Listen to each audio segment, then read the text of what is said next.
Today we're going to be spiritually analyzing Jim Carrey. First, we're going to look into his mind, the psychology, the mental aspect of his being.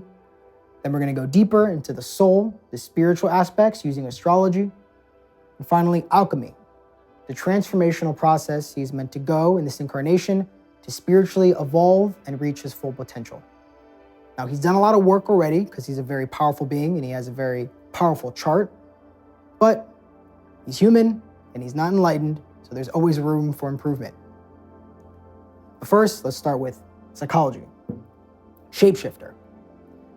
Now, any actor that's worth anything has to have a level or an ability of shapeshifting, being able to transition from one character to another. And Jim Carrey exemplifies this very well because he does method acting and he shifted between contrasting styles of cinema, like dramas and thrillers, and obviously the main thing he's known for, comedies. So his range, his ability to play different characters that are almost nothing alike is very impressive. This is rooted in something deeper, and we'll get to that when we look at the astrology, but he is a shapeshifter, a true shapeshifter. And this is what makes him such an amazing and magnetic actor. Intellectual.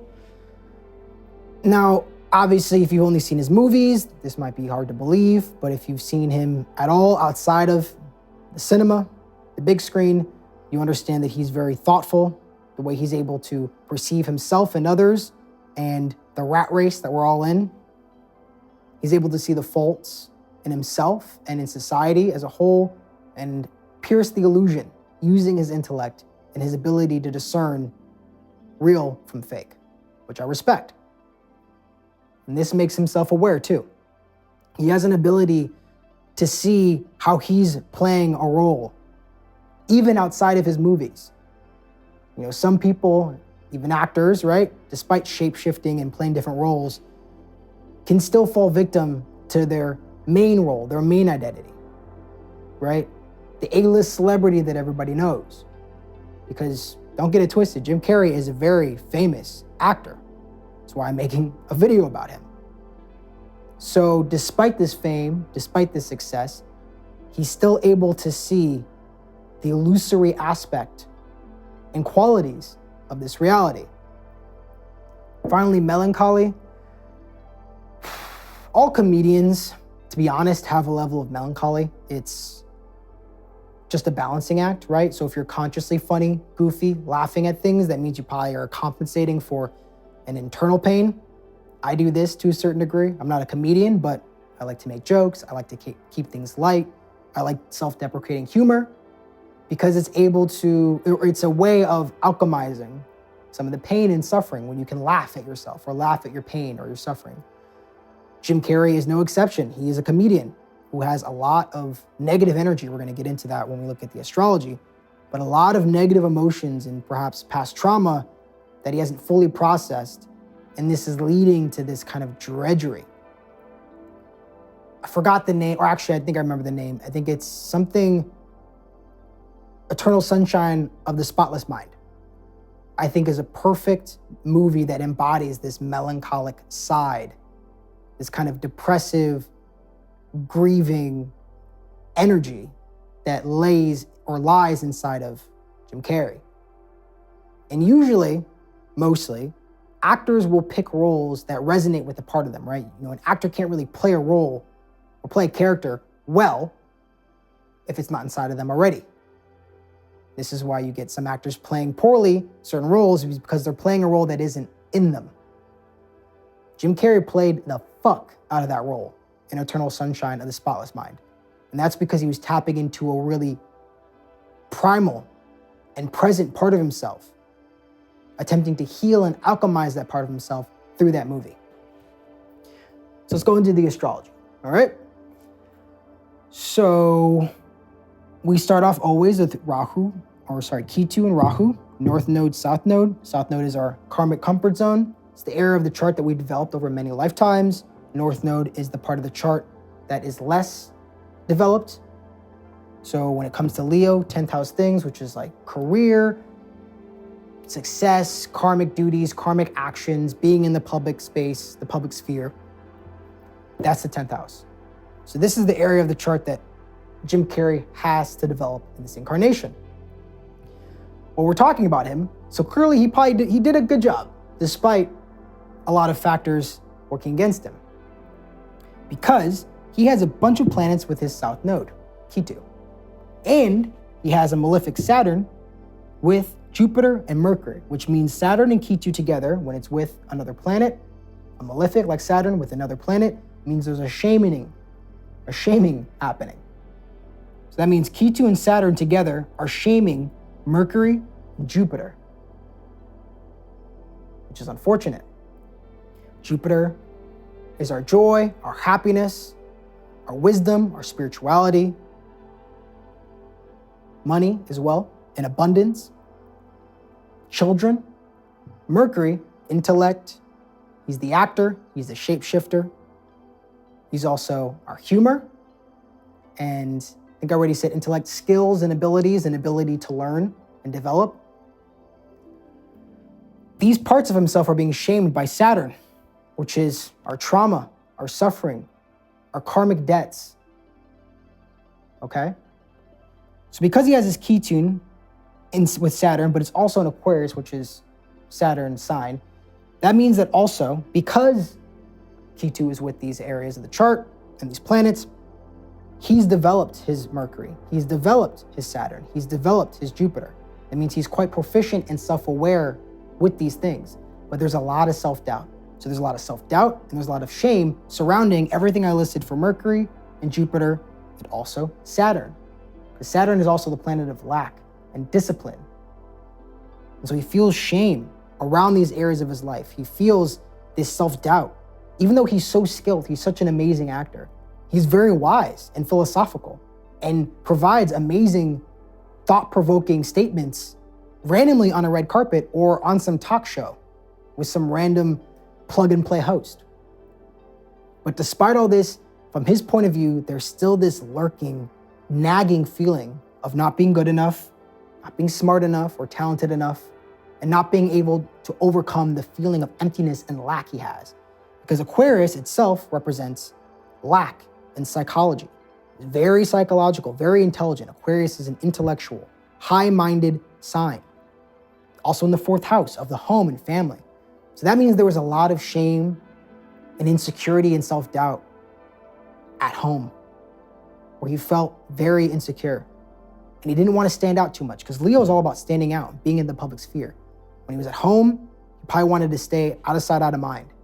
Didn't want to ruffle any feathers. Didn't want to rock the boat. Just wanted to be one of the guys. He feels very uncomfortable in the spotlight. This is why you see him detached from his fame. He got it, but as soon as he got it, he was like, this is not what I thought it was going to be. This isn't fulfilling to me. Because he hasn't healed that shame yet. He hasn't become centered in himself, in his core, in his emotional world, which is the 4th house. 10th house is our material success, the big things that the public sees, other people see, the bright light that we shine into the world. And then Leo is being the center of attention, the king, the male lion at the center of the pride, where other people do things for them. He's shying away from that. He got it, and then kind of he's teetering back and forth, comes into the spotlight a little bit to develop his Rahu, and then he jumps out because he doesn't want to fully be the A-list public figure, even though it would be beneficial for him. Now, what does he need to transform? Because there's still work to be done. I think he's very wise. I think he's very intelligent, very talented, right? I'm not perfect. So this is just me looking at him from my own perspective, probably able to see certain things he can't see, because when you're looking at yourself, it's a lot more difficult than when you're looking at somebody else, and vice versa. Same goes for me. I'm sure he would see a lot of things in me that need to be worked on. He would probably be right. But for him, what I see from my perspective, based off the chart, and just, seeing him growing up, because he's been famous my entire life, loved The Mask as a kid, heal the shame demon. And I do want to make one point, sorry. So the shapeshifter. Shapeshifting too is also putting on different masks, right? Because you're the actor, you're putting on different masks. And I think it's really funny that he played a character in the mask who wore a mask and transformed and shapeshifted and was able to shapeshift in that movie. How funny is that? I didn't even think about that. So it's funny how this all works, right? Like the psychology, the spiritual stuff, especially when you're dealing with actors or famous people in the public eye, through their art, they will represent and project their archetypes, their internal archetypes into the public sphere through their art. And then we resonate with it because we have those similar archetypes in ourselves. So he'll shame demon, right? Because he has all these planets, especially Mercury and Jupiter, his joy, his happiness, his intellect, his acting ability, communication too, Mercury, ability to communicate. There's shame and self-doubt and insecurities there. He doesn't feel good enough. He doesn't feel smart enough. There's a part of himself that is shaming him, and that's Saturn. It's a part of our parental mind of saying, don't do this. So he's definitely the class clown. In Aquarius, he wanted to fit in. He used his humor. He used his intelligence and ability to shapeshift to fit in with different groups of people. He wanted to fit in. He wanted to be just a normal person. And then he got all this fame and it made him super uncomfortable because he just wants to be one of the people. That's his comfort zone, is when he's one of the guys, one of the, I don't say girls, but one of the humans in the space. It's too late for that. You're an A-list celebrity, my friend. So you gotta heal that shame demon, go inside of yourself, locate that shame, where it came from, why it's holding this negative energy, release it, transform it. Philosophical podcast. So because his North Node is in the 10th house in Leo, that means he needs to create his own kingdom in the public sphere. That means it's best that he doesn't run away from the spotlight. He's supposed to be in the spotlight. That's his karmic duty. That is his karma in this incarnation. And because he's, comfortable in Aquarius, he also makes a lot of philosophical statements in interviews. He's very intellectual, very intelligent. Having smart intellectuals on his podcast, talking about philosophy, the universe, the world, Maya and illusions, I think would be fascinating for him. I mean, obviously it's his podcast. I just think he needs to make a podcast and be in the public sphere, doing good and sharing his wisdom, sharing his intellect, because he has a lot of wisdom to share. Finally, philanthropy. I would recommend, again, because he's meant to be in the public sphere, and the Lord of Leo, the sun, is in the 3rd house, right there, which is media, and right now social media, mass communication, mass media. It would be really good if he did philanthropic activities on a YouTube channel. Say like a Mr. Beast, but it's Jim fucking Carrey. Obviously, he probably would hate this idea because he would think that it's egotistical. And for a lot of people, it would be. But for Jim Carrey, doing philanthropy in the public sphere, starting his own podcast, inviting people on that he finds interesting, talking about things he finds interesting, and healing that shame demon will progress him and help him do the big things he's meant to do for humanity. Because Ketu in Aquarius, he's a humanitarian. Aquarius is a humanitarian sign. And relating to just humanity, it's all about groups and just being a human being on this fucking planet, doing your best. But he needs to find that creative spark in him again. Again, because he had it, but he shied away because it was too much. That's just my humble opinion.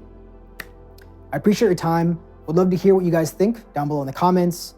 Also subscribe or a subscription. Pressing that subscribe button would be awesome. I really appreciate it. Helps the channel. Thank you for your time.